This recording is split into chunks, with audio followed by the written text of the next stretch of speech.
Во текот на својата e-Lion Day манифестација, Peugeot најави нови верзии во понудата на електричните 3008 и 5008. Фокусирани на перформансите, тие ќе имаат два електромотора.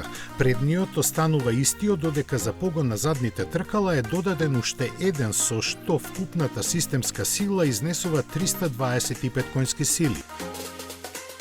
Благо разочарување е што целиот пакет е опремен со помалите батерии од 73, а не со поголемите од 97 киловат-часа, кои кај стандардните изведби овозможуваат автономија од 525 километри. Повеќе технички детали и цените ќе бидат објавени наскоро кога ќе започне продажбата.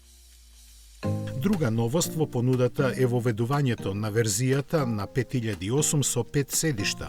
Ваквиот пристап ќе ги задоволи оние кои патуваат со многу товар, бидејќи во багажникот собира 994 литри, а ако патуваат двајца, дури 2310 литри.